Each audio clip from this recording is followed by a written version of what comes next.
Jaya Radha.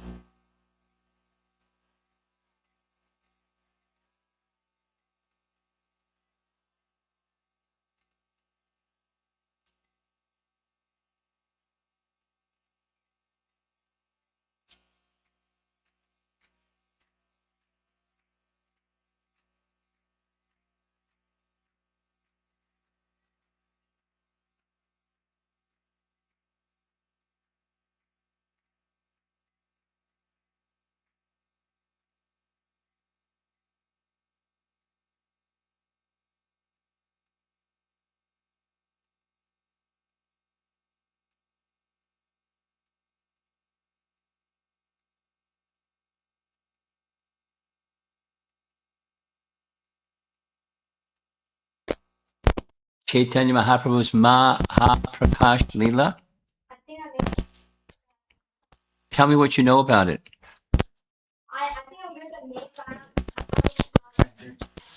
Okay. Okay. You know what the word Maha means, right? Maha, the first word, Maha, means big, right? There's Mahaprashadam. But there's Maha means big. And or great. And then Prakash, you know, the word Leela, what's Leela mean? Pastime, right. Prakash means to manifest. Like, you know, there's a state where everything is unmanifest. And then there's matter becomes manifest. Prakash. Right? So it's his Lord Chaitanya performed a pastime, which we're going to hear about. Leela. Okay.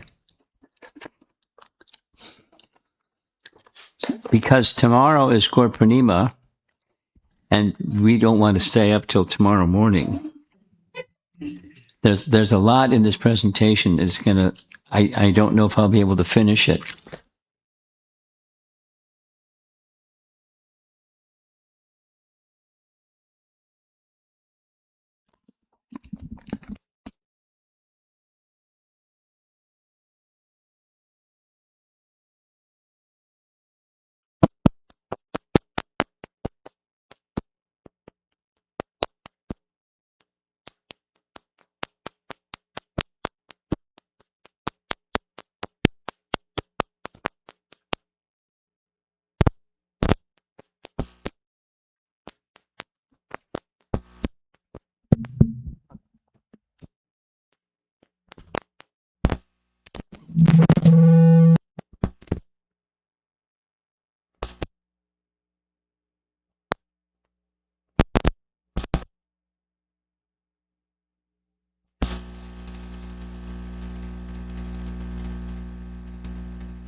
This morning, yesterday it was 93 degrees in Phoenix, Arizona. And Shatrupa said, the temperature's dropping up here. So it's a little different. And also this morning, 4:30 a.m. Mountain Standard Time, there was a 2-hour class with the Chinese devotees, and we didn't finish. In the same topic, only English, Chinese, it took twice as long.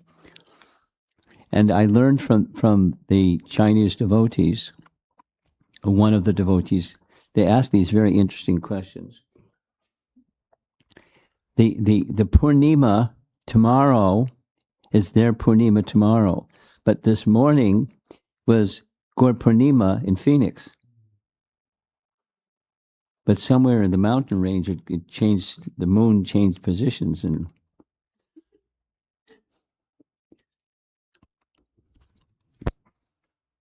so in China,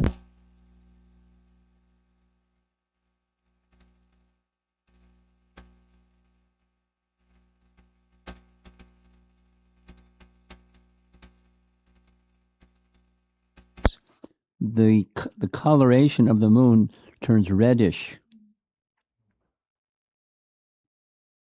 Check the sky tomorrow.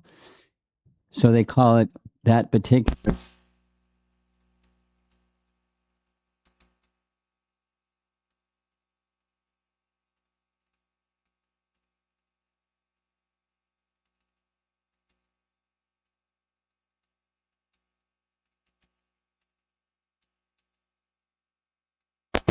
Significance. Nandi is going to check it out. He's good at researching things, and the China and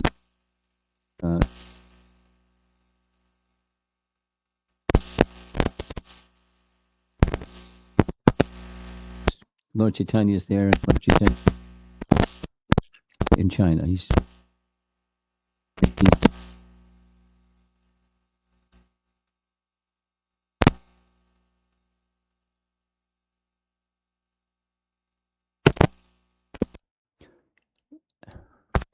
Chaitanya Mahaprabhu.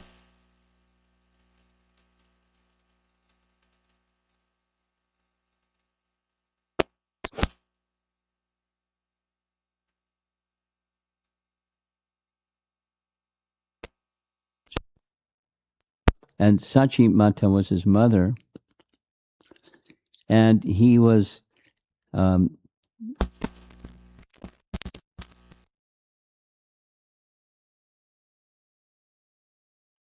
young boy. He was given the name Vishvambar, and his elder brother, slightly elder, was Vishwarup. Vishvambar and Vishwarup. And during his childhood, listen carefully because you're going to hear the name again shortly. His father had a close friend named Gangadas Pandit. They're all Pandits, Brahmanas. Gangadas Pandit was excellent in Vyakarana, in Sanskrit grammar. So Jagannath Mishra requested Gangadas Pandit to be my son's teacher. And he agreed. And so Gangadas Pandit was a very important person in the early childhood of Nimai Pandit.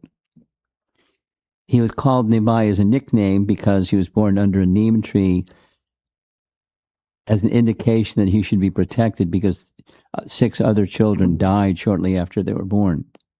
And he survived, so let him be protected by the neem tree.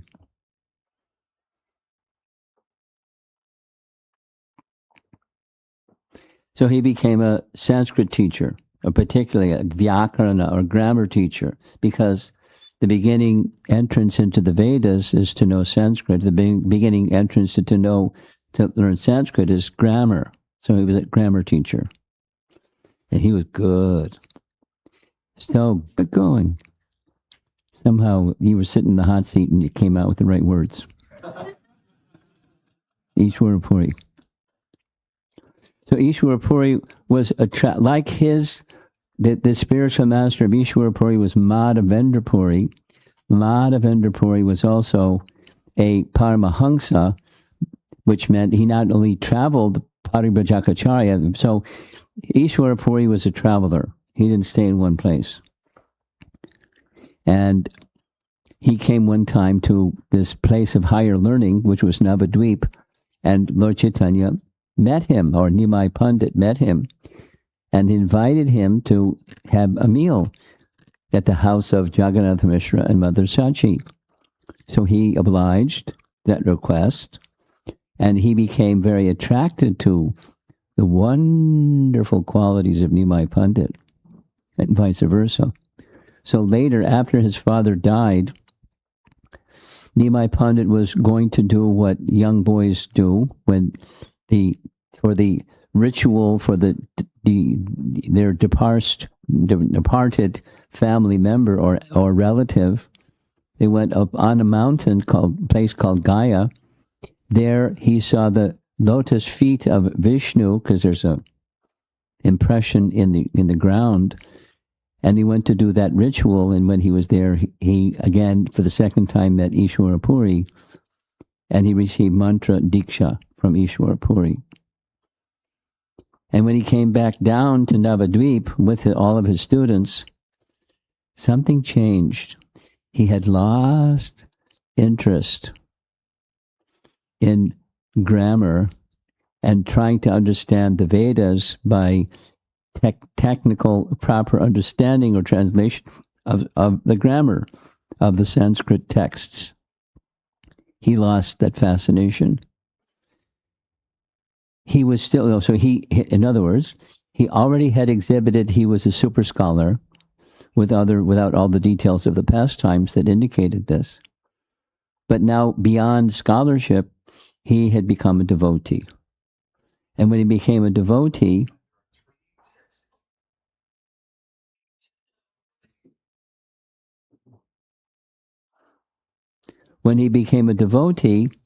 he started a liking for the chanting of the holy name. And because he was a leader, or he was the supreme personality of Godhead, it became a very popular thing. However, there was some opposition.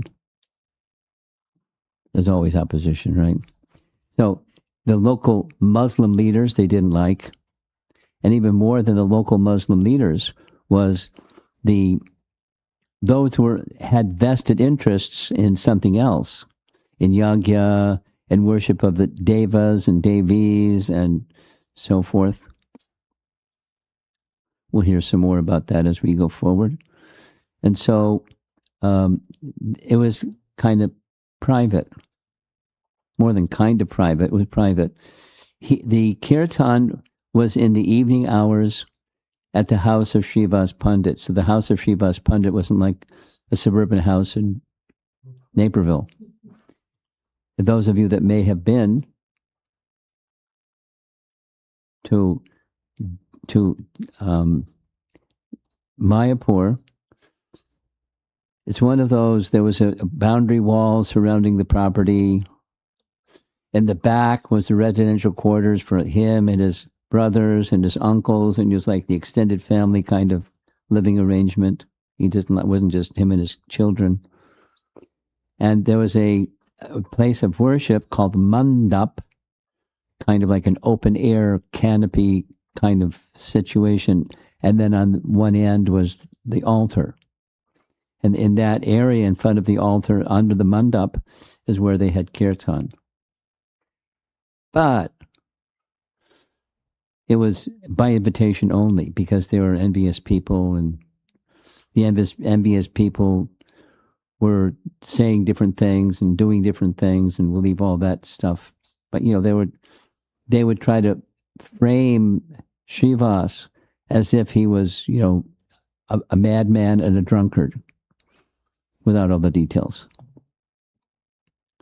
So what did Srivas do? He went outside the gate and said, "Everybody look, wine, alcohol. I'm a worshiper of goddess Chandi. Everyone can see." So that it didn't work. Because people said, who has done this? Who has done this terrible thing? They're going to fall into hell for offending a great devotee like you. Sometimes when accusations are made, that's a good move, especially if you have spotless character like Srivas.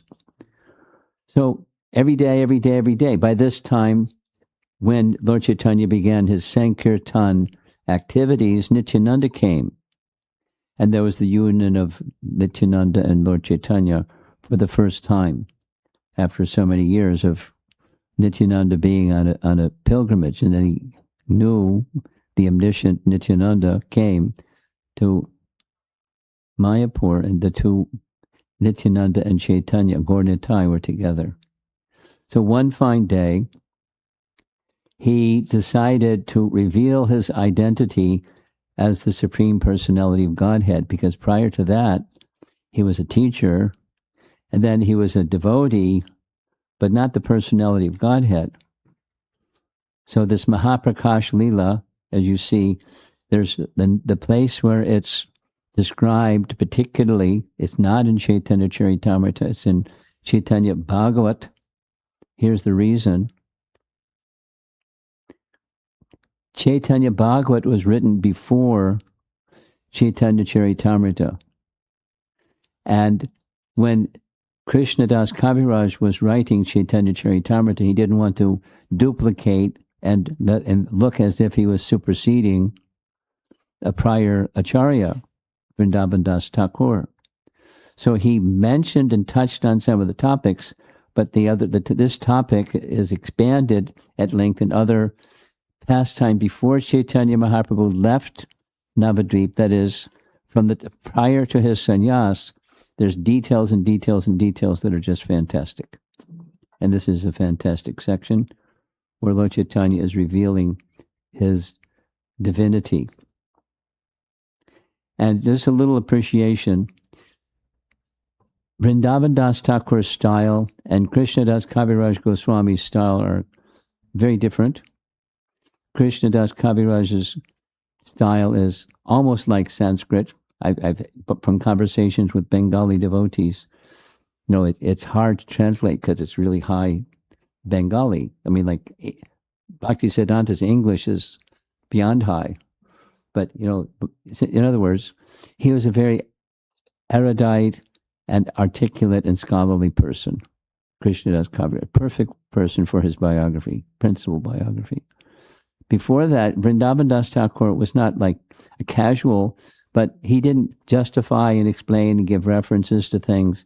He was more of the Rasika stage and didn't attempt to justify. He's just reciting what he knew in a very joyful mood. That's Vrindavan Das Thakur. So this pastime is known as Shata Prahariya Bhava, that you see down below. What's a prahara? It's 3 hours, or so many dandas. And 7 praharas is 21 hours. So it's a pastime that took 21 hours. For 21 hours, you see in the painting on the left, Chaitanya Mahaprabhu sat on the throne, and in the audience there you see Lord Brahma. Behind Lord Brahma you see Narada Muni, and next to Narada Muni is Lord Shiva, and these great personalities were participants also, but the principal associates of Mahaprabhu were the main ones mentioned. On the left side, Nityananda and Advaita Acharya. On the other side is Gadadhar Pandit.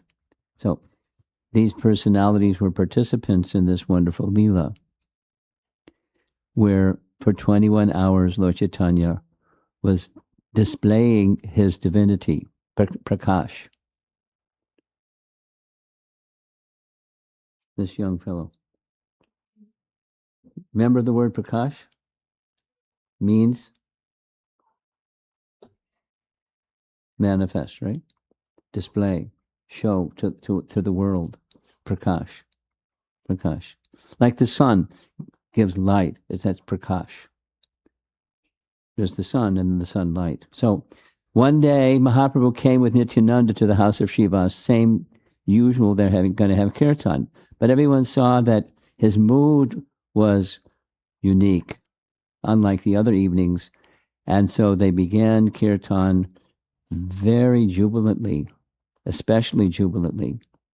And kirtan, kirtan, kirtan. And Lord Chaitanya Mahaprabhu, who previously was concealing his mood as a devotee, he stopped that mood. He took the mood of Lord Vishnu. He sat on the altar, on the throne of Vishnu, And for 21 hours straight, nonstop, he revealed that he was personally Lord Vishnu. Now, sometimes we have deity installations or abhisheks in temples or something like that. And when there's an abhishek, there's a procedure, and they followed, the Vaishnavas, he ordered them, worship me. And so they did. And they prepared the ingredients for abhishek. Here's this nice drawing indicating 4 ingredients that they were gathered, and in the proportions that they were mixed, and they later used. But first was prepare the ingredients, and then after preparing the ingredients, they gathered water from the Ganges and poured water on his head, just like we do with the deities. They bathed him in that way, with his clothes on, just bathed him. And first was Nityananda. Following Nityananda, very scholarly Advaitacharya and Srivas, they bathed him while reciting Purusha Sukta mantras. Many of you know, or have some idea at least, what Purusha Sukta mantras are. One of the well-known applications of Purusha Sukta mantras was the demigods approached Lord Vishnu in the ocean of milk and appealed to him to come and appear and rescue earth, because the earth was overburdened with demoniac kings. And they did so by reciting Purusha Sukta. Purusha Sukta are standard mantras from Rig Veda. They're well known, and they're glorifications of Purusha, the prayers to the Supreme Person. So Advaita and Srivas, being particularly scholarly, while bathing, they're reciting Purusha Sukta. Now, some brahmanas and informal abhisheks of deities, etc., may do the same thing, while the pouring of water on the deity, chanting a Purusha Sukta mantras. And to get the water, they had clay pots, and not far from the main gate of the house of Srivas was the Ganga. So many, many, many persons went to get clay pots filled with Ganga water. And one of those persons was a maidservant of Srivas. Now, it wasn't uncommon. Srivas was an aristocratic brahmana, and he had some maidservants or ladies that would help with the cleaning of this and the sweeping of that, and this thing and that, and helping with household chores. So there was several such maidservants, and one of those was named Duki. And Duki was so enthusiastic to gather the water. When she came and brought the water, she was smiling so much. Lord Chaitanya, it says by Vrindavan Das Thakur, Lord Chaitanya took away her sadness, the Duki, and renamed her as Suki. And she was Suki. She was very happy. And after the bathing, they dressed him in new cloth, exactly as done in. That's what was going on, Abhishek, like a deity installation. Because before he was a devotee, now he's the Vishnu. Abhishek, then new cloth, fragrant sandalwood paste, all over his body, exactly as we do when we have Abhishek for deities. Lord Nityananda held an umbrella over the Lord's head. There's a significance in that. Nityananda and Balaram, both being of the same tattva, they have an expansion, and that expansion is Anantashesh. We had this interesting exploration of, is Anantashesh Vishnu tattva or Jiva tattva? If you're interested, you can ask Ganga Narayan. He knows all about it. We had this dialogue about it. And there's different things that are said. So Anantashesh has hoods, and we'll see this evening a nice photograph of what was displayed to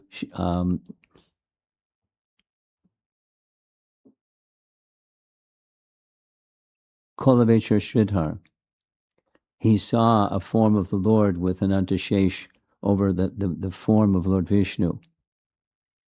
He had darshan of Lord Vishnu. And Anantashesh was the hoods of Anantashesh were the umbrella. You'll see. So Nityananda did the same. He was holding an umbrella over his head. Devotees worshipped the Lord with 16 ingredients. Here's a short list. Brahmana thread clothes, ornaments, sandalwood paste, tulsi manjaris, flowers, incense, lamps, foodstuffs. Look closely at the painting. You see the one with the ghee lamp? Who's that? Lord Brahma. And these personalities were participating and there's right behind Lord Brahma is Narada Muni again. I don't see Lord Shiva though. He's probably there somewhere. And so they're participating in this glorification of the personality of Godhead.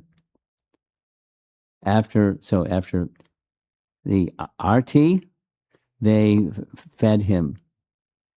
So usually we have the offering of boga, and then after the boga offering is finished, we perform arti. But that's our procedure, and this is what they did.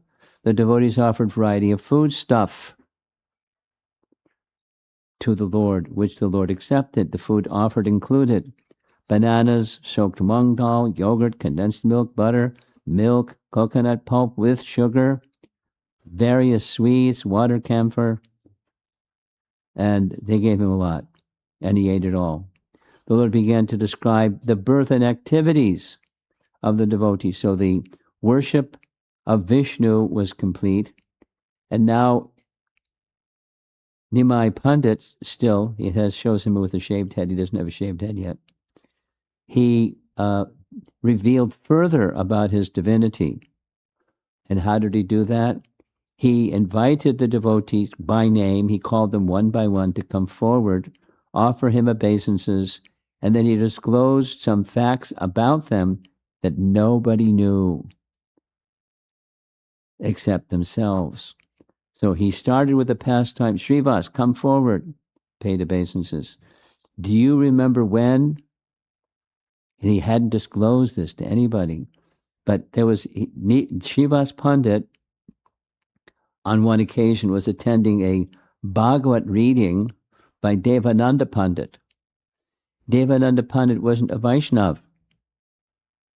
He was a Mayavadi Pandit, Mayavadi. But sometimes Mayavadis like reading Srimad Bhagavatam too. But they have a wrong interpretation of Srimad Bhagavatam. So as he was reciting Srimad Bhagavatam and he touched on a pastime of Krishna, Srivas Thakur fell into a swoon of ecstasy. He fell off his chair. He fell on the ground, rolling on the ground, crying, flailing his arms. Nobody knew what was going on. And Devananda Pandit ordered, throw him out. Thought he was like a madman. Get this man out of here. So bodily they picked him up and tossed him out of the assembly. Offense. Because of ignorance. And the result was Srivas was wounded. Spiritually, he was hurt by this mistreatment. And so he went to his home, and Chaitanya Mahaprabhu, omniscient, who had yet to appear, he manifested himself as a Brahmana and consoled Srivas in such a way, because of his sweetness and his transcendentalness, Srivas was pacified. So Chaitanya Mahaprabhu asked him, do you remember? Of course, he remembered, but nobody else knew because he didn't tell his family and didn't tell anybody. But I was that Brahmana because I could not bear. I descended from Vaikuntha because I could not bear to see a devotee like you in such distress. So I came and pacified you. That was me. Devananda, Srivas fell on the ground unconscious because he hadn't told anybody. The next, he called Gangadas. Remember Gangadas? His Sanskrit teacher. So he said, Gangadas, do you remember when? And there was a dangerous situation that happened because Gangadas was a grahasta. He had a wife and children. And there was a time during Muslim rule that the Muslim leader was threatening to attack and harm the Vaishnavas. So Gangadas was very concerned about the safety of his parents, his family. And so he decided he would go to the Ganga and get on a boat and cross to the other side of the Ganga. But there was no boat. There was no boatman.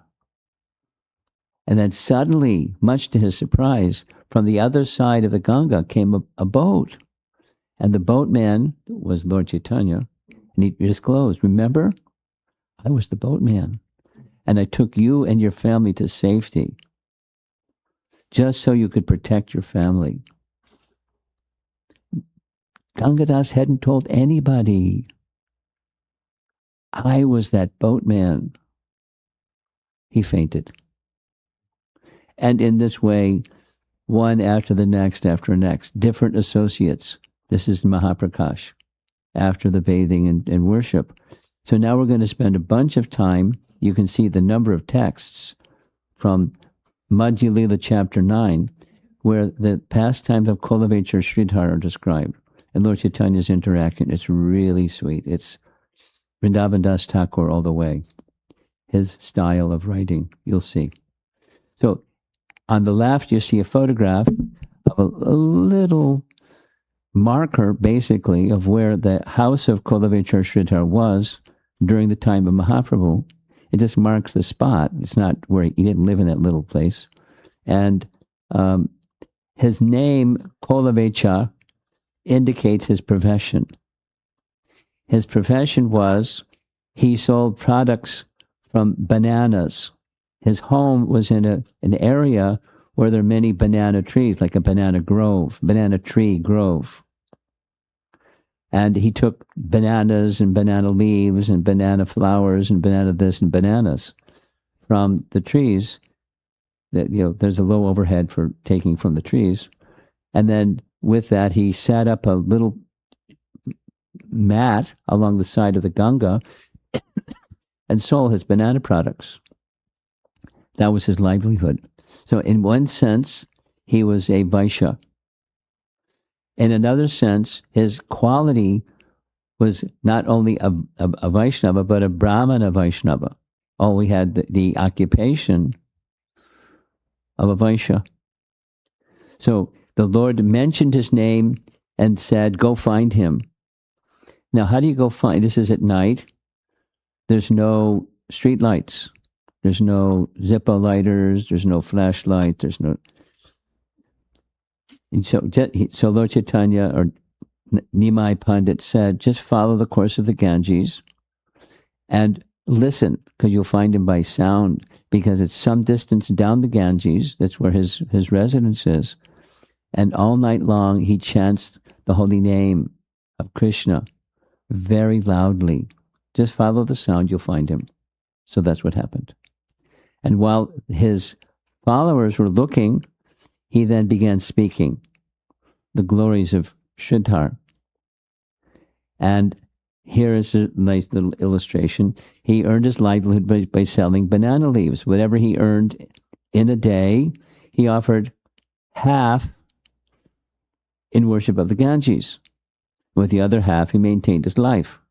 So half of next to nothing is next to nothing. That's what he lived on. So he was very poor.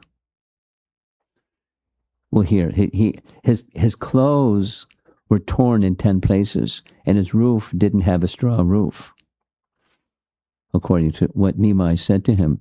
He was as truthful as Maharaj Yudhisthira. He never deviated from whatever price he fixed. Now, in the West, there's no bargaining. In Bengal, it's bargaining. The seller sees who has come, and that determines the price. And then the buyer has to bargain, so it goes to a different, better price. Prabhupada is expert at it, by the way. And he would train his disciples how you can't just go to a merchant and ask what the price is. They'll see you from the West, and the price will triple. He trained them. But because he was an honest, Brahmin-like person, whatever he fixed, that was it. And people that knew this, they didn't bargain. Except for one person. Nimai. He passed the entire night without sleep. The entire night. While loudly chanting the names of Krishna and Hari. All the atheists complained about Sridhar's loud cries. They considered him a low-class fellow who couldn't fill his stomach, and being afflicted with hunger, he stayed up all night, making loud noises, and they didn't like it. So they came, as you see in the painting. They would taunt him, and harassed him, and complained about him, and here he is. Look at his illustration. He has tears in his eyes. He was poor and ecstatic. So he was rich. Well, here, Nimai is criticizing him, teasing him. The devotees found Sridhar through his loud cries and carefully brought him before Vishwambar. So now he's at Srivas Thakur or Srivas Pandit's home, ready to take part in the Mahaprakash Leela. The Lord was pleased to see him and spoke. You have worshipped me so long. You have passed many lifetimes to obtain my love. In this life, you have also served me so much. I always eat rice off your banana leaves. The Lord daily visited Sridhar's shop and bought banana leaves and bananas and banana stems. He would daily quarrel with Sridhar for 2 hours.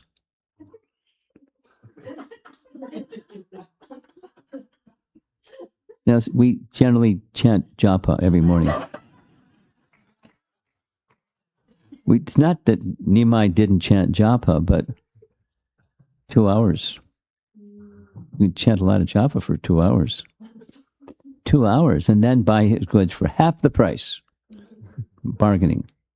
Sridhar would stand up and grab hold of the goods, and tug of war would ensue. In this way, Sridhar and the Lord would shove each other. Vrindavan Das. The Lord would say, "Oh, brother Sridhar, why do you live like an ascetic when you have so much wealth? Why have you taken the goods from my hands? Don't you know yet who I am?"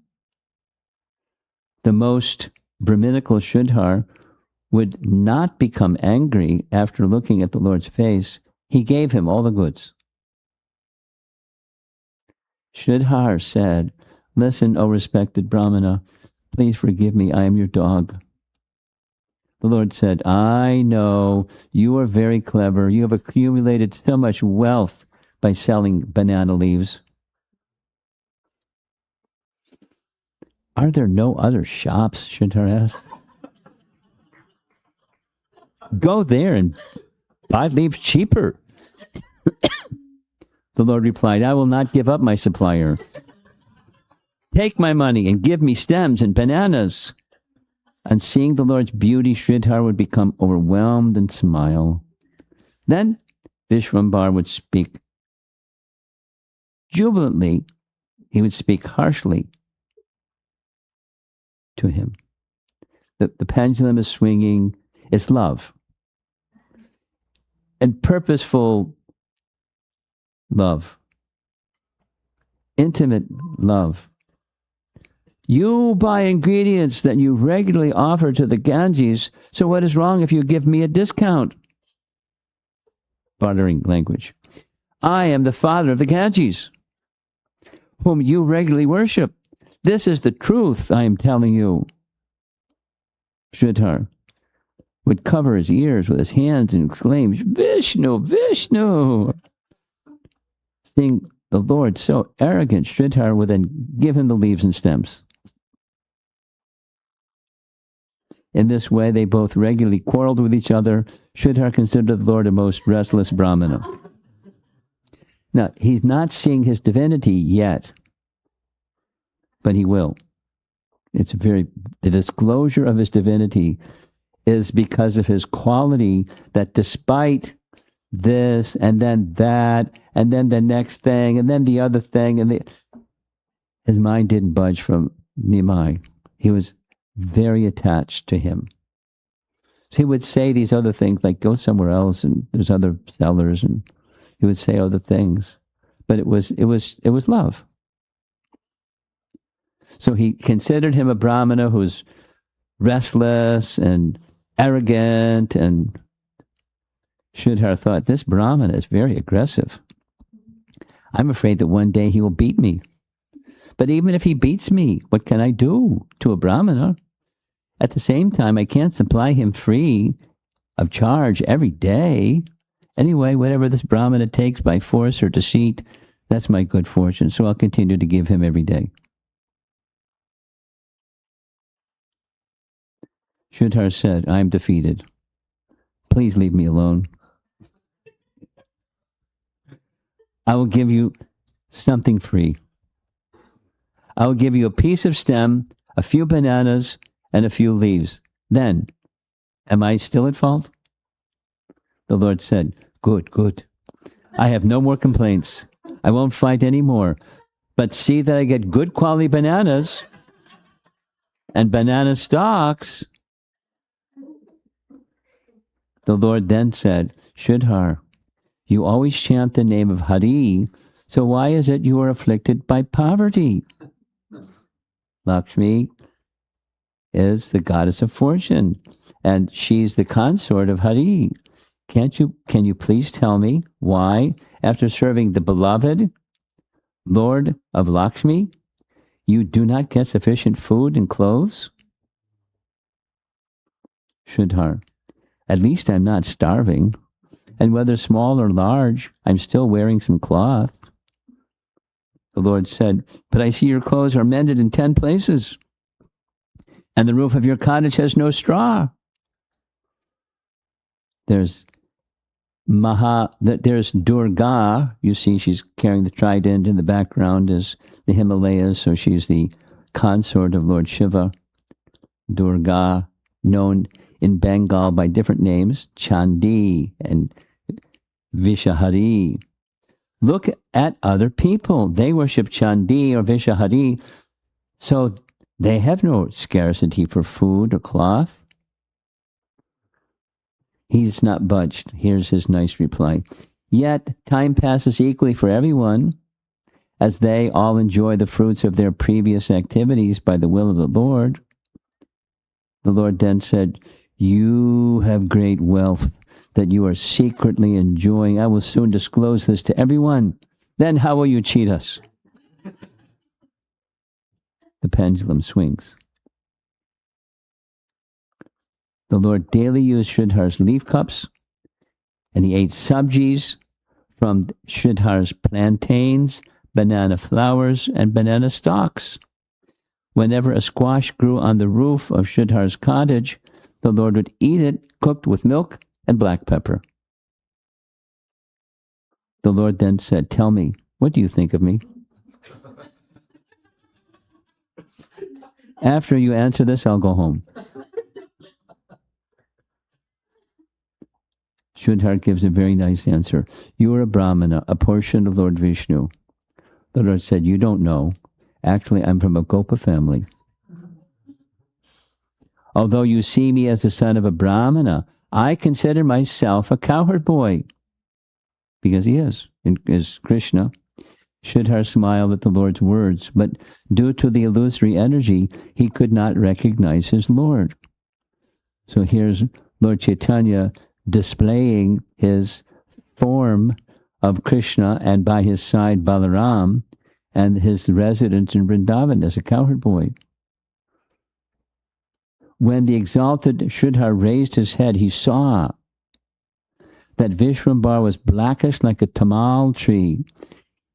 He held an enchanting flute in his hand, and Balaram stood at his right side. Sridhar saw the entire place was filled with the bright effulgence. Now, I've looked at this painting many, many times. It looks like steps, but it's like, and it's a mural painted on the side of a wall or something like that. But it's a vision that he had. You see, in front of him, there's some offerings to Lord Chaitanya, and with bananas on the plates, but he's making offerings to the personality of Godhead with folded palms. He then saw Goddess Lakshmi offering betel nuts into the hand of the Lord, and the 4-headed Brahma and 5-headed Shiva offering prayers to the Lord. He saw Ananta holding his 1,000 hoods as an umbrella over the head of the Lord, and Sanaka, Sanaka, Narada, and Shukadev chanting the glories of the Lord. From one scene to the next scene, on seeing this, Sridhar was struck with wonder and he fell to the ground. Mahaprakash. Now you know the meaning, right? Mahaprakash. The Lord asked him to offer him prayers. So he's listened to these prayers. Oh, glory. See, he went from not knowing who he was to knowing who he was. Oh, glories to Mahaprabhu. Oh, glories to Vishwambar. Oh, glories to the Lord of Navadvip.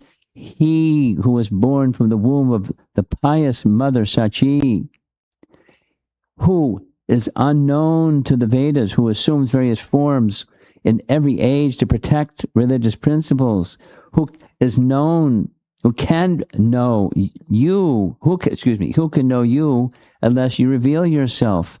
You are Dharma, Karma, Bhakti, and Gyan. You are the scriptures, Vedas, and you are the object of all meditation. You are the mystic perfections. You are prosperity and joy. He's just a simple banana leaf seller. But all this has been revealed to him because of his steadfast devotion. Lord Chaitanya says at the end, you are the mystic perfections. You are prosperity, enjoyment, and yoga. You are faith, compassion, illusion, and greed. You are Indra. You are Chandra. You are Agni. You are Varuna. You are Surya. You are Vayu. You are wealth and strength. You know, opulences of the absolute, right? Bhagavad Gita. You are devotional service. You are liberation. The water of the Ganges has emanated from your feet. Before he was thinking Vishnu, Vishnu. But now he's realizing, my sinful heart didn't recognize you, nor did I understand the glories of your invaluable lotus feet. It was through devotional service that Bhishma conquered you on the battlefield, and it was through devotional service that Yashoda bound you.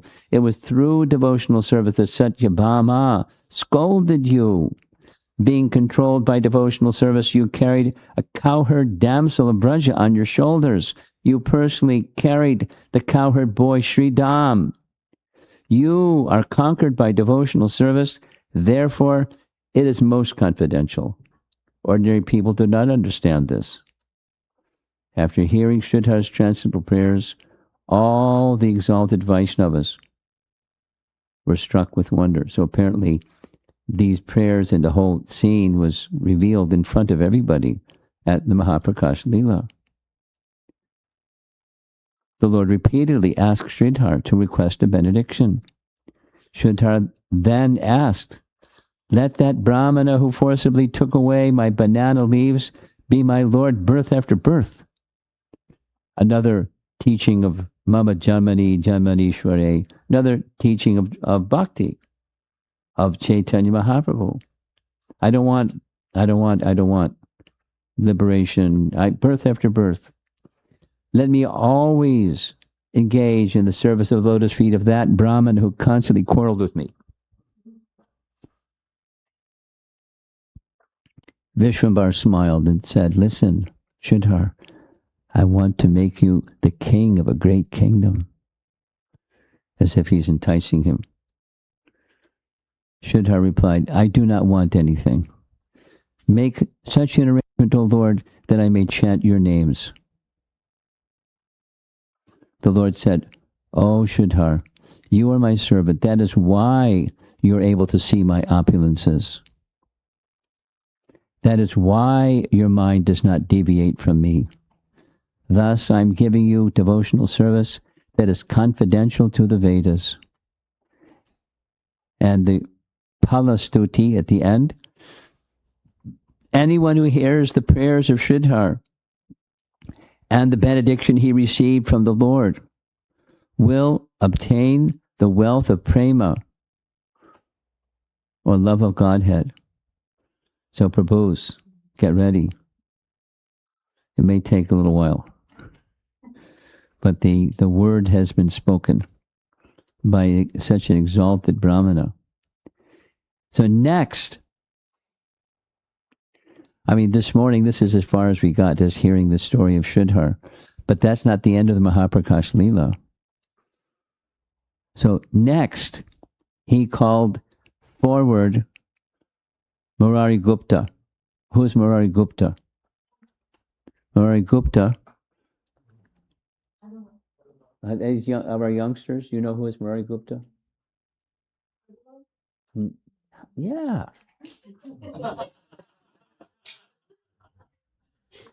What books are you reading? Where'd you read that one? You heard from your mom or something? Okay. But he was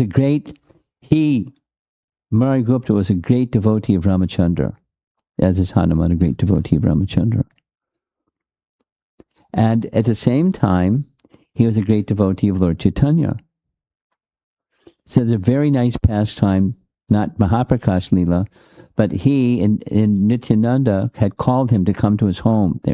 Their homes were not so far apart. Murari Gupta was a physician by occupation.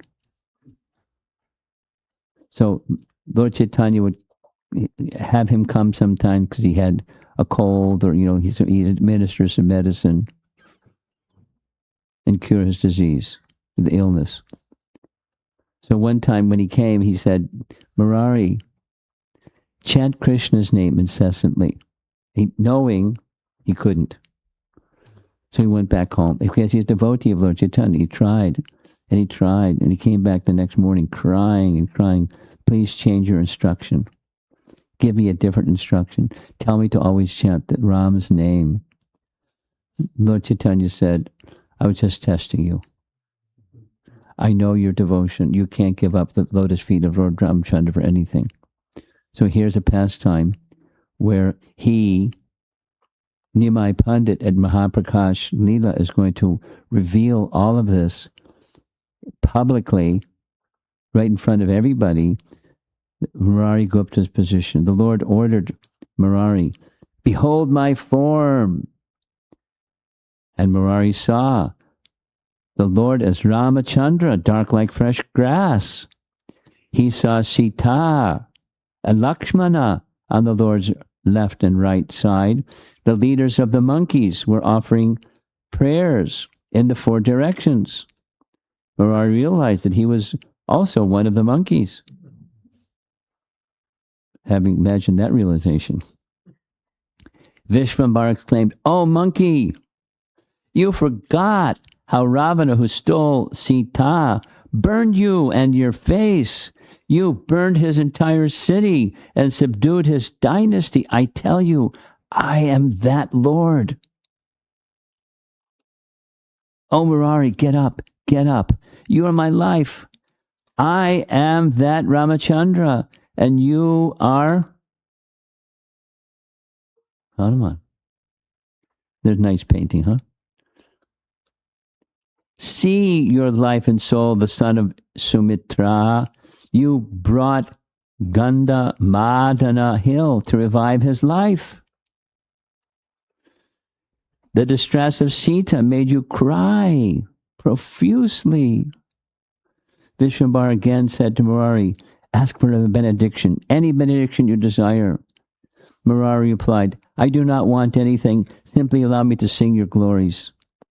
O Lord, I may take birth anywhere, but wherever I take birth, Let me always remember you. Let me reside in the association of your servants, birth after birth.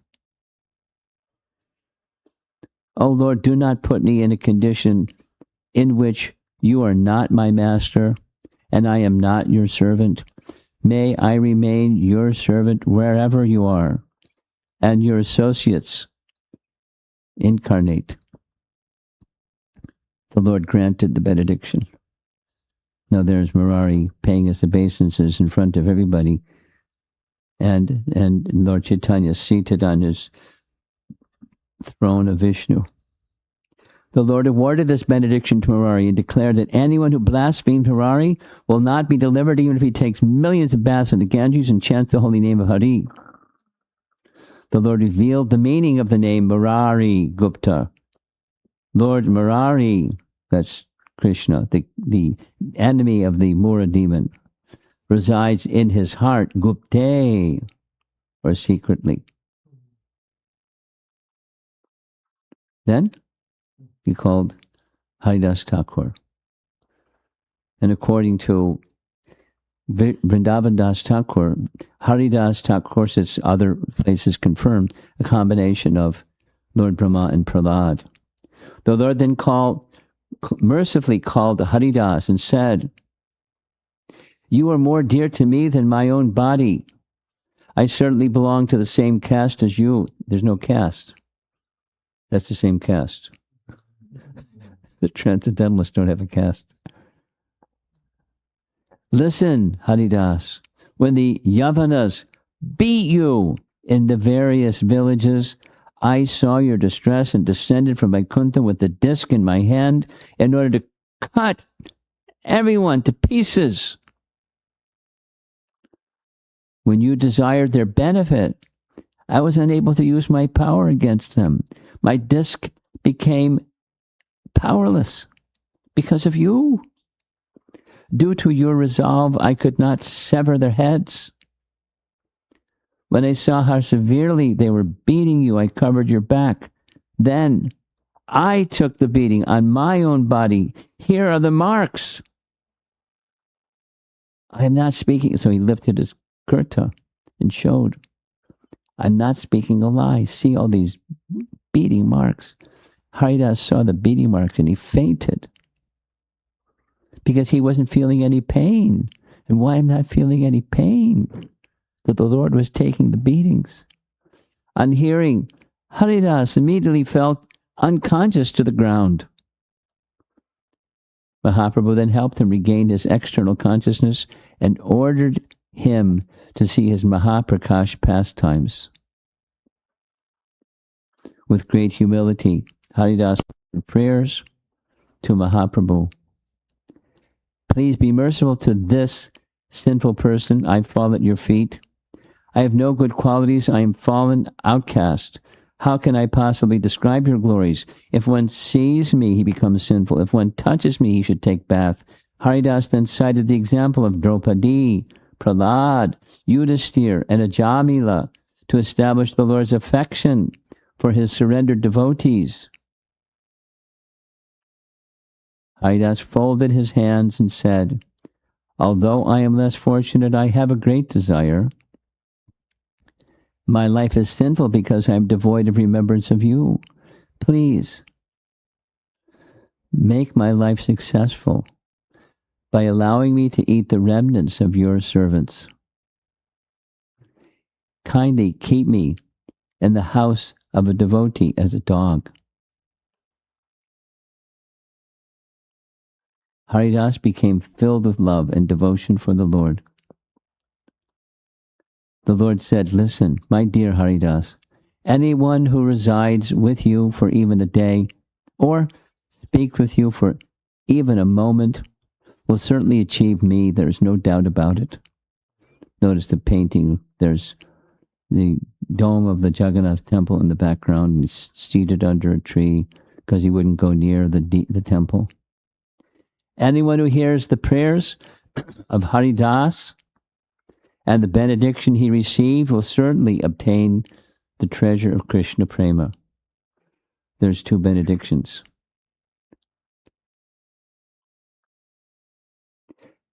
Vrindavan Das Thakur is very liberal. He's very happy to give Krishna Prema to anyone who hears the glories of Lord Chaitanya. Then another Mahaprakash pastime, this time with Advaita Charya. He brought Advaita Charya forward and then reminded Advaita Charya of a very special, unique, confidential, no one else knew about it, set of pastimes. The Lord said, you taught every verse of Bhagavad Gita in relation to devotional service.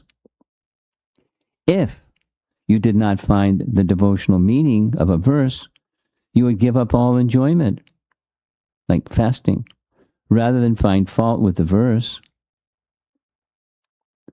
Once you went to sleep without eating. I then manifested myself before you in a dream and gave the real meaning of the verse. I cannot tolerate your slightest distress. Therefore I appeared in your dream and spoke to you. In this way, whenever some doubt arose during his recitation, the Lord would directly speak to him in his dream. The Lord reminded Advaita about all those dreams, days, moments, and verses. The Lord said, although I explained all these verses, I did not explain one, which I will now explain to you. This is in this public assembly in Srivas Thakur's courtyard, or in front of that altar of Vishnu. According to their respective sampradayas, people give wrong interpretations. The actual reading of the verse is not sarvatak panipadang tat. And that's the verses we find in our Bhagavad Gita, sarvatak panipadam tat. Today I will tell you, without any pretension, the actual reading of the verse is sarvatra pani padam tat. Everywhere are his hands and legs, his eyes and heads and faces, and he has ears everywhere. In this way, the Supersoul exists, pervading everything. Acharya Gosai understood all of Lord Chaitanya's confidential explanations. In case you didn't, Bhaktisiddhanta is going to help. The impersonalists maintained the reading sarvata, or from everything, while superficially accepting the meaning as sarvatra, or everywhere. The personalists accept the form of the Supreme Lord. The impersonalists propound the theory that this material world is false, and they do not accept the hands, legs, ears, eyes, head, and face of the Supreme Lord are eternal. They think of them as material, that made of Maya, therefore Mayavadi. Lord Vishvambar raised his arms and said, everyone, look at me and ask for any benediction you desire. Hearing the Lord's words, everyone became jubilant and asked for a benediction according to their desire. Advaita said, O Lord, my desire is that you bestow mercy on the foolish, wretched, and fallen persons, which is what Prahlad Maharaj said in his prayers. Same. And same as he did when he appealed for Lord Vishnu to descend, and he did. The Lord smiled and gave benedictions to everyone. One more pastime, and I think we'll end, although it's not done yet. This Mahaprakash Leela is fantastic. So, in the assembly, in the house of Srivas, was Mukunda. And Mukunda was a great singer and devotee of Lord Chaitanya. But Mukunda was sitting behind a curtain. He had no power to come before the Lord. Not just shy, he was kind of like, he felt, I must have offended the Supreme Lord. No one could understand why he was being punished. The Lord did not call him. Srivas asked the Lord, how has Mukunda offended you? If he has actually committed an offense, then punish him. But why should you neglect your servant? The Lord replied, don't ever speak to me on that fellow's behalf. Why? Wherever this fellow goes, he mingles with the persons there and speaks like one of them. So there's the painting is the Mahaprakash Leela. One by one, devotees are coming forward, and he's disclosing things about them. When he studies Yoga Vashishta in Advaita's association, he takes a straw in his teeth and sings and dances in a devotional mood. There's an example where one of the servants of Advaita Acharya was chastised by Lord Chaitanya, saying, I don't want to see you ever again. You're an offender. And the devotee was like, what did I do? And this is very severe. And so he went, when later Advaita Acharya came to Puri, he disclosed what happened. And Advaita Acharya said, you fool, you're so fortunate. I had to say this Yoga Vashishta business. That's impersonalism. Just to get Lord Chaitanya angry at me because he'd always honor me and praise me. And so I said this other stuff. So he would chastise me. And you did it. You got it without having to do such things. How fortunate are you? When he mingles with another sampradaya, meaning Mayavadi, he constantly beats me with a stick by not accepting devotional service. He has committed an offense against devotional service, therefore he cannot see me.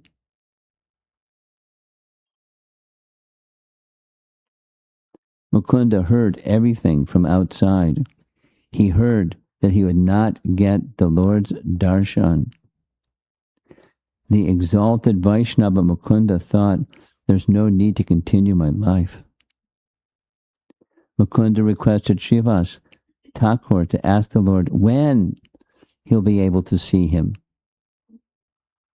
The Lord said, after millions of births, he will certainly get my darshan. Mukunda started dancing.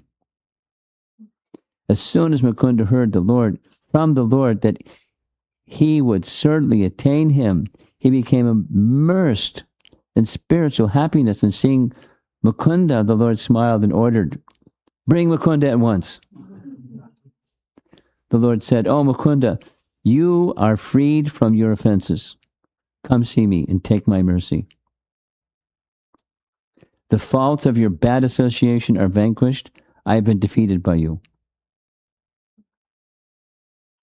Because of his enthusiasm, unbridled enthusiasm to get the mercy of Lord Chaitanya. Bhaktisiddhanta explains in his commentary from Chaitanya Bhagavat, according to the degree of your offense, I ascertained that your reinstatement in devotional service would take millions of births. Due to your intense eagerness for devotional service, you have surpassed the time determined by me. In a moment, my potency has been defeated by your potency. No, Lolyam, the teaching of Rupa Goswami. Intense eagerness or greed to attain the mercy of Chaitanya Mahaprabhu. Lord Chaitanya continued, you are my singer, and you always reside with me. I was joking with you because you were a proper candidate. If you actually committed millions of offenses, they wouldn't be considered offenses because you are so dear to me. You are my servant, and your body is filled with devotional service. I constantly reside on your tongue because he was a singer.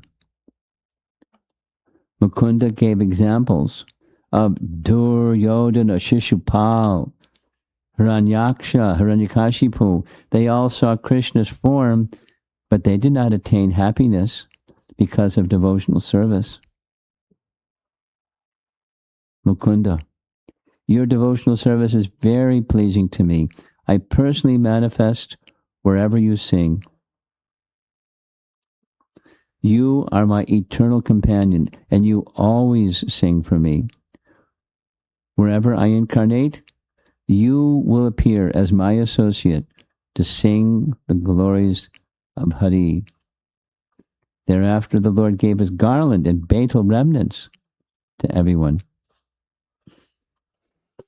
And guess what? The Mahaprakash Leela continues. And guess what? We're not going to continue. Tomorrow morning. We can do it tomorrow morning. Yeah. Tomorrow morning. Continued. To be continued tomorrow morning. So Chaitanya Bhagavat, I'll just repeat something. The style is certainly, as you can see, different from the style of Chaitanya Charitamrita. And the details of the pastimes while Chaitanya Mahaprabhu was still in Navadvip before he accepted sannyas is because Vrindavan Das had access to those things, those details. And Krishnadas Kaviraj didn't. And he didn't want to duplicate. But Krishnadas Kaviraj had access to Raghunath Das Goswami and the person who was giving guidance and training and spiritual care to Raghunath Das Goswami. And so he had the diaries of Murari Gupta's diaries were in the hands. Murari Gupta's diaries were in the hands of Vrindavan Das. So he knew many things that others didn't know. And the diaries of the devotees in Puri were transferred by Raghunath Das Goswami to Krishnadas Kaviraj, who had those diaries. And all of the association for years of hearing Raghunath Das narrate what he knew of Lord Chaitanya's pastimes. Therefore, the concluding pastimes are replete, and they're scant in Chaitanya Bhagavat. So they're good companions. But Prabhupada didn't translate Chaitanya Bhagavat. He translated, the epic, wonderful composition, Chaitanya Charitamrita. So we'll hear some more from Chaitanya Bhagavat tomorrow morning. And the evening we'll introduce the appearance of Lord Chaitanya and all those nice things. This is Naperville. It's the land of many questions.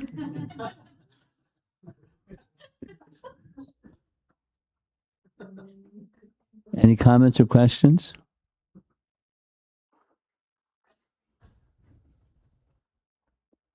Yes, all the way in the back.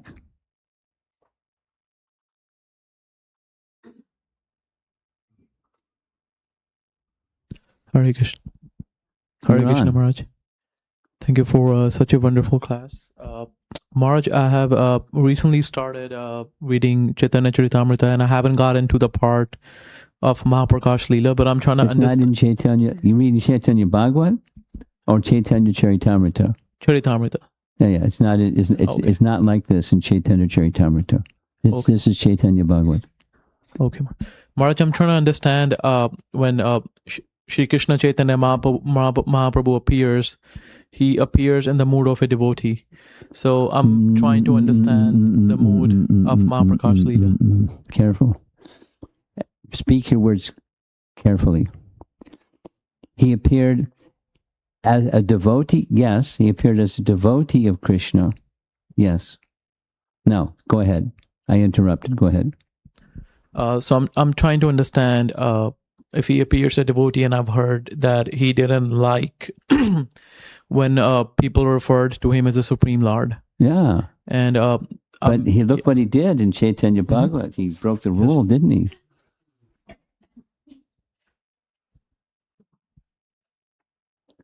It's a mood.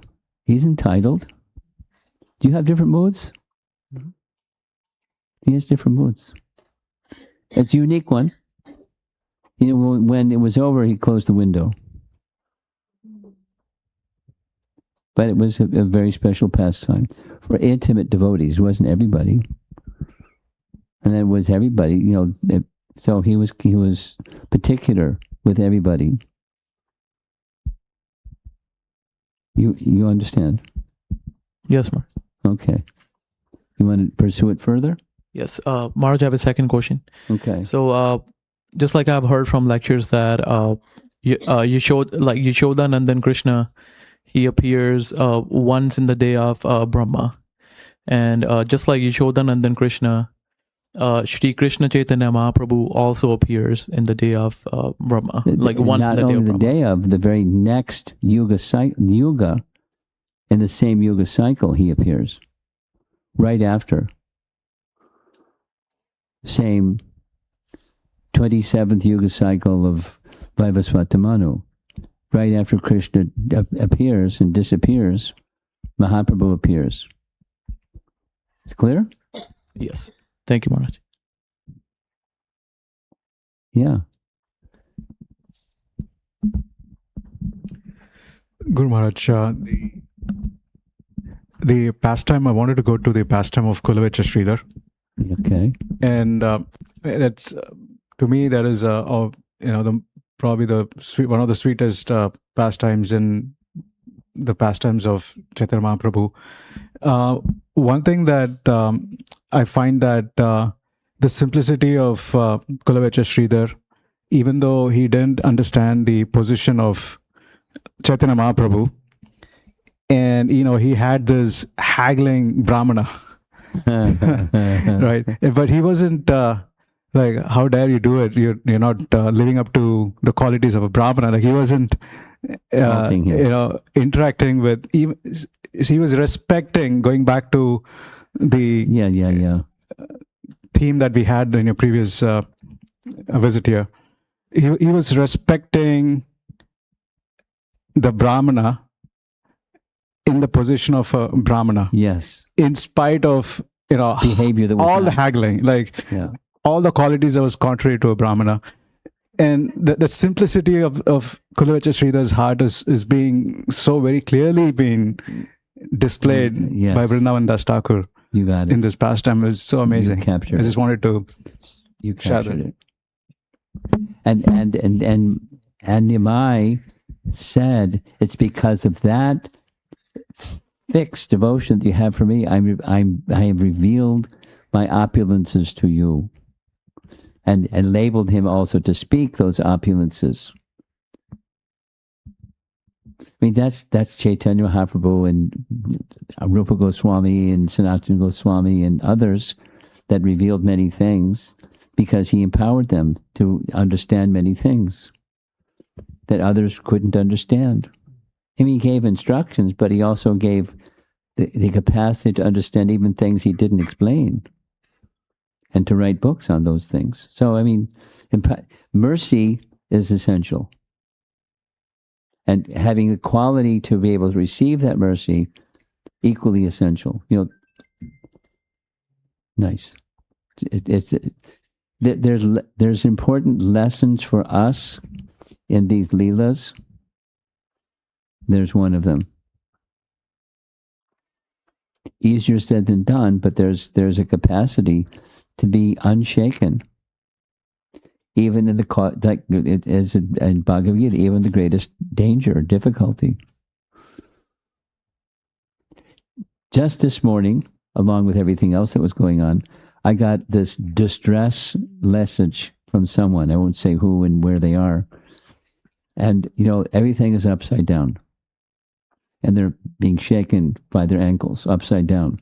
And then this and that and the other thing and the other thing. And, in the Middle East war, they're stranded where they are without all the details. And like,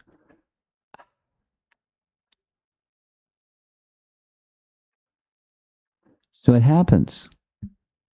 And then it's according to the teachings of Bhaktisiddhanta, it's an opportunity for those who are very special devotees to undergo the fire of ordeal, and the circumstances are ordeals.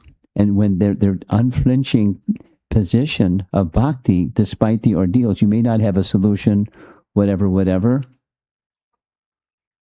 but you're steadfast in your devotion. Then that person is eligible for a big downpour of mercy. It's not like Krishna can't do that otherwise, But if there's somebody to help them become squeaky clean, the ordeal is a nice way to do it. It's an option that he has. And sometimes we have experienced, probably everyone in the room, at least once, if not 10 times, had experienced the fire of ordeal. And then what do? Where's your shelter?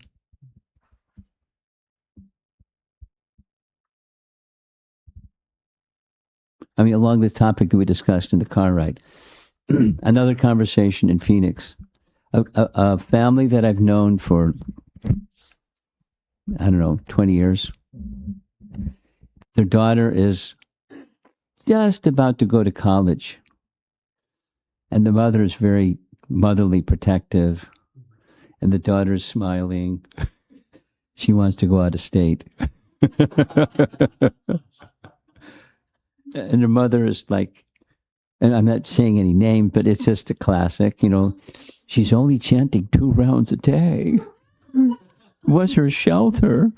And the little girl is smiling, and she's mother's being mother, and I want to go out of town, and I want to be out of the nest, and some don't, some are the other way, and some are the other way.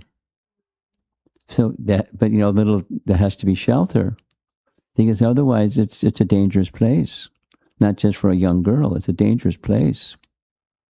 If without shelter, it's a dangerous place.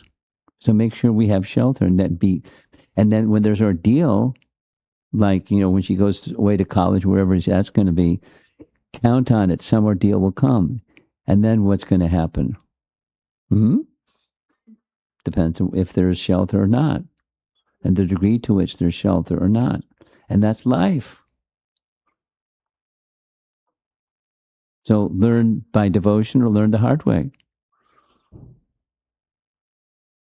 I'd rather learn by devotion. But sometimes we have to learn the hard way. So, yeah, fixed. Despite behavior that wasn't at all Brahminical, but he maintained the respect towards one who is a Brahmana. So tell me what you think of me. You're an exalted Brahmana, the son of Mother Sachi. No, I'm a cowherd boy. You don't know. I'll reveal it to you. Okay. Yes.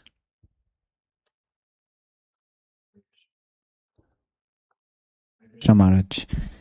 Maharaj, I was wondering about basically all the pastimes, and one common point which I saw in all the devotees was when they were offering prayers, they were calling themselves sinful, or basically they were feeling very helpless. And for instance, if you see Haridas Thakur, he says that I am the most sinful. Well, that's Haridas, yeah. So Maharaj, we all know that these devotees are exalted, and out of humility they say this, but why this contradiction? It's not contradiction. Wake up. Excuse me. For a starting point, without humility, who's going to serve? Who's going to take shelter and surrender? Mami kam sharanam. Who's going to do that? For starters, in the beginning stage, without humility, it's not going to happen. Supposing one becomes an elevated devotee, what happens to humility? Well, if you become proud of your achievements in bhakti, humility takes a back seat or goes some other place, and one becomes proud instead from success in bhakti. But those that don't have that mistake or error, the humility grows and it grows and it grows, and it's not just Haridas, it's all elevated Vaishnavas, as you pointed out. That humility is extreme, corresponding with their elevated position. Thus, I'm more dependent. I'm needing. Doesn't mean that they become crippled. They just become more dependent upon the mercy of the Supreme. they become better vessels for the mercy of the Supreme. It doesn't mean they become complacent or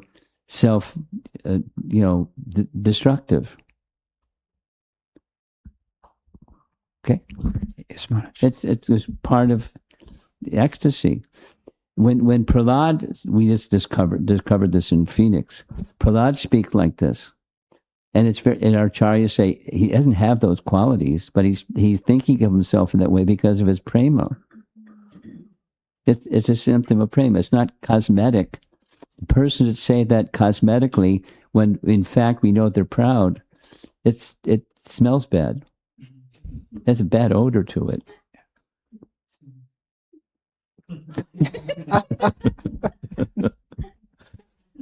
But when it's genuine, you feel it.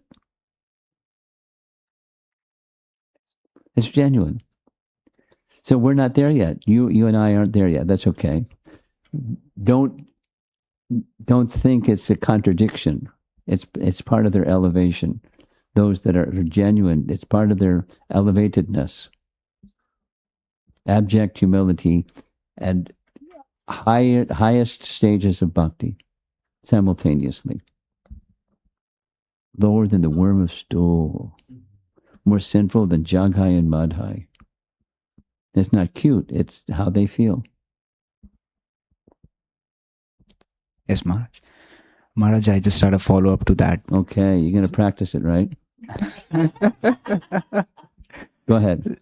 So you said that that's the extreme humility they have. Yes, thank you for clarifying that. But in our case, let's say in our case, if we like read something, if we learn something new in bhakti and we are chanting and we notice that it's leading us towards pride or we are getting that. So what's the remedy to that?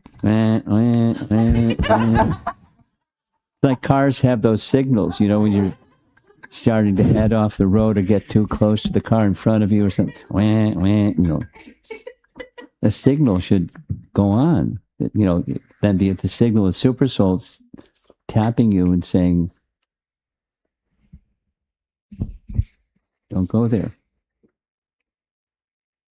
And if you're connected, if you're wanting to be connected, Super Soul will give that signal sufficiently loud and clear that you comply. Now, supposing somebody isn't quite tuned in to Super Soul, or they want become a spiritual master one day, and it's like you get all these people saying all these things. I need appreciation.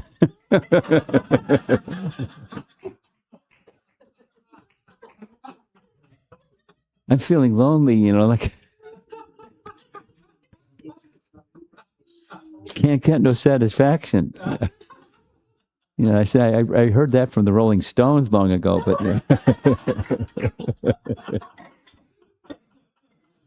you're a sincere Vaishnava. Come on, get with it.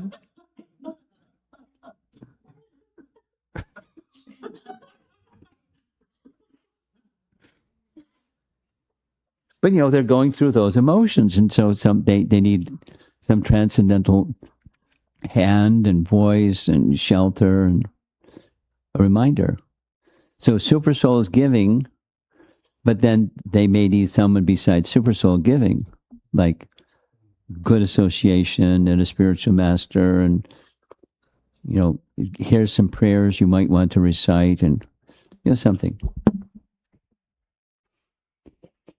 This devotee that was upside down and being shaken this morning at 5:30 this morning, 6:30 this morning. I called them, and then we spoke briefly. Actually, I just sent a voicemail, and they said, "Thanks for just hearing your voice. I feel better now. Now I know what to do. This is what I'm going to do, and I'm clear." The clouds parted and the sunshine came through, and the darkness and the storm was past. It doesn't happen so quickly, but there was a need. And the point that they understood is, yes, Krishna is giving me an opportunity through this ordeal to stand by him and find his shelter and stay there and be a positive influence on these forces that are yucky. At least let me be a light in this darkness as a representative of Krishna, a Vaishnava. Let me be truthful to my spiritual master and to Krishna. That was their conclusion. That they felt relieved. Simple. Okay. Someone else.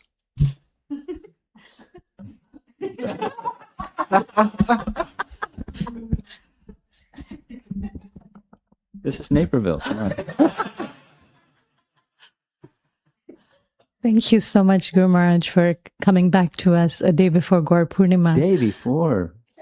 And I traveled on the day it was Gaur Purnima in the morning. Oh, yeah. Okay. It prepares our heart to enter this festival after hearing this beautiful pastime. Just more tomorrow morning. We'll thank see you tomorrow so morning much. too. And it's just a comment, Guru Maharaj, because your last visit was on the theme of Vaishnava etiquette, and that's a deep meditation and an area of growth for me. And it's amazing how these lessons of Vaishnava etiquette are sprinkled throughout. And today, specifically, when you mentioned how Krishnadas Kaviraj Goswami didn't want to supersede or duplicate what Vrindavan Das Thakur had already written, such refinement, such nuances to etiquette. You know, there's the externals, and then you keep dropping down in these devotees. You see these levels and layers of refinement that are they're so sensitive to the needs and how things impact others. Yeah. It's just beautiful. We're so gross. Yes. So coarse. We don't, and not knowing, not thinking, people feel hurt.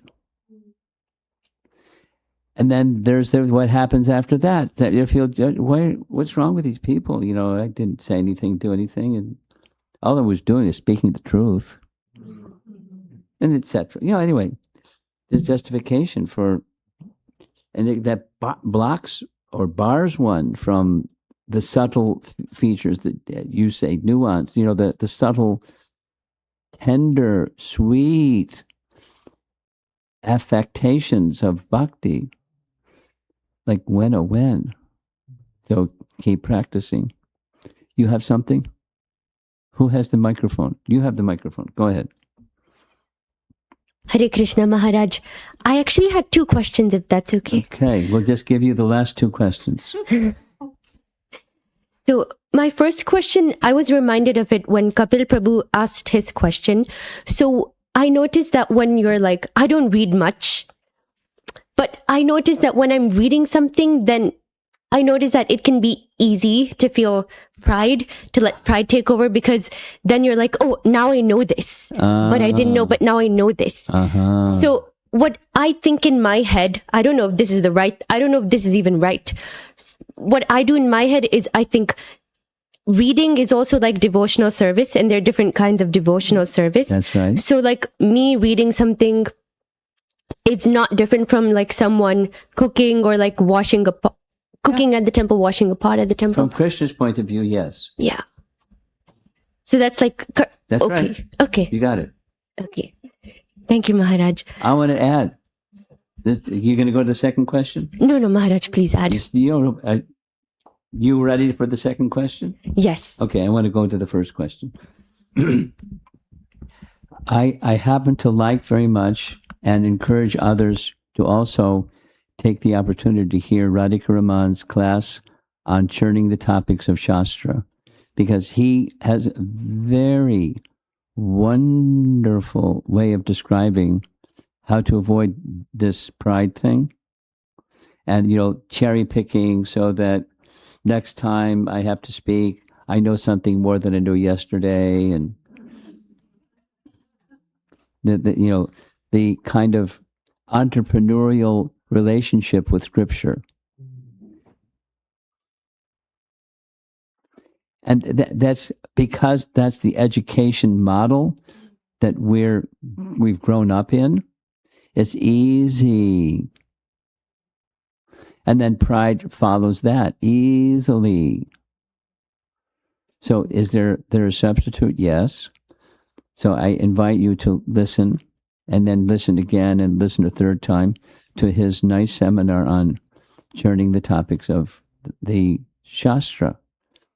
It's in short, one of his primary recommendations is this one. Rather than gathering something and then feeling I've got something, and that's our education system, try to switch the mode or the manner of receptivity. There's a speaker. And behind the speaker, there's other speakers. And that speaker and the other speakers behind them, they want to give me something. The author or speaker wants to give something. What's that something they want to give? It's in the mood of receiving and rather than the mood of collecting.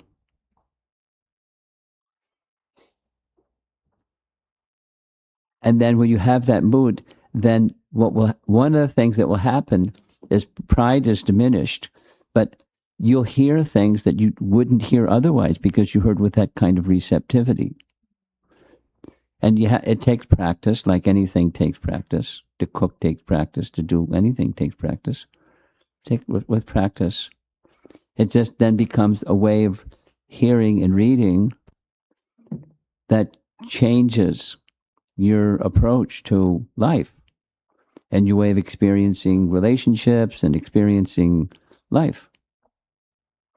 What to speak of Scripture and the relationship that you have with Scripture and those that are like the comment that Sri Radhika just gave. We one of the things he says, we get a chance to eavesdrop. Radhika Raman's phrase. He said it 3 times. Eavesdrop on these great personalities, even in different generations. They're conversing with one another. And we get to eavesdrop on those conversations. And what's our qualification? Zip. But they're very merciful. And so by their manifest mercy, we're able to, and then, so that the mood is receiving. What is it they wish to give? And with that question, then there's an experience that's different than the gathering of information kind of experience that our modern education is like.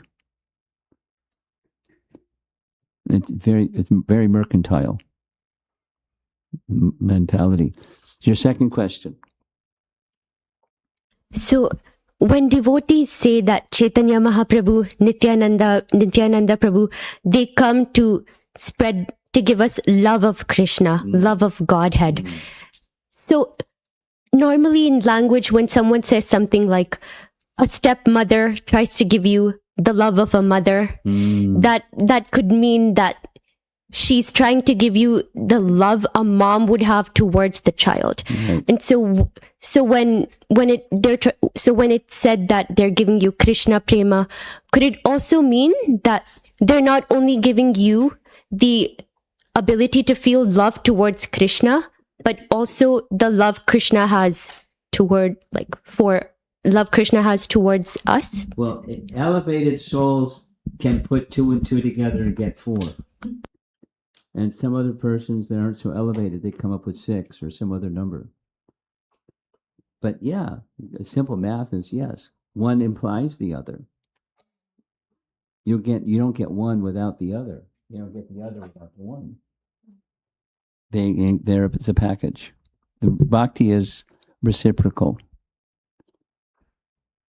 It's important teaching. It's important realization.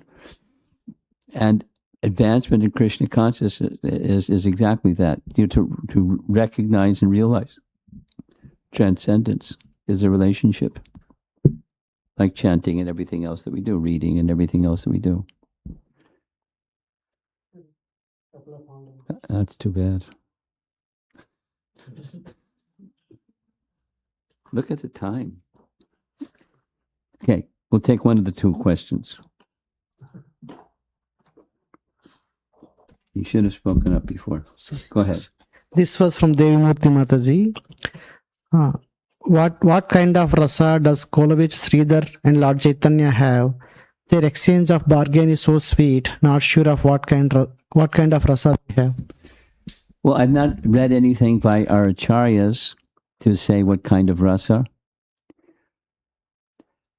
It's a servitor rasa for sure. It's not madhurya or vatsalya rasa. So a servitor rasa. And it seems like there's something of a mix of friendship, at least the friendship of Chaitanya Mahaprabhu towards Sridhar. But from Sridhar to Mahaprabhu, primarily Dasya. Next. From Amara Mataji. For those who take shelter when in difficulty, but becomes complacent when the difficulty is gone, what is the hope and how can they be guided towards genuine shelter taking? Well, Krishna is very kind. He'll give you another difficulty.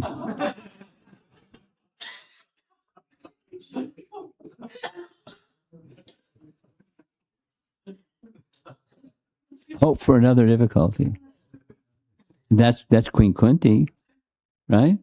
But she's not just like complacent and gets distracted because things are nice. But she understands when the devotee takes deeper shelter, perhaps prompted by some difficulty. Certainly she and the Pandavas her sons were put into enormous difficulty, and Krishna was always there. Krishna was always there, and Krishna was always there. It wasn't that he wasn't there when there wasn't difficulty. There's a very nice expression, a fairly celebrated expression in 7th Canto Bhagavatam, where Narada Muni says to Yudhisthira, you Pandavas are so fortunate because Krishna is always residing in your home. No, he wasn't, because he was in Dwarka much of the time, but because of intimacy, Krishna was with them, and they felt Krishna's presence. So it wasn't only in difficulty. So become an elevated person, whatever it takes to become an elevated person, and Krishna's with you. And if it takes some ordeal, then fantastic. Let the ordeals come. Whatever it is, that's what these great devotees are saying in the Mahaprakash Leela. Please let me always be in your association. Give me the opportunity to be a dog in the home of your devotee. They're not wishing to become a dog, but whatever it is, the association of you and your devotees. So that abject humility is a characteristic of one who has Krishna's association, because I'm looking up and you're everything, like that. Humility increases with advancement. Where did he go? Back. Okay. Humility, right?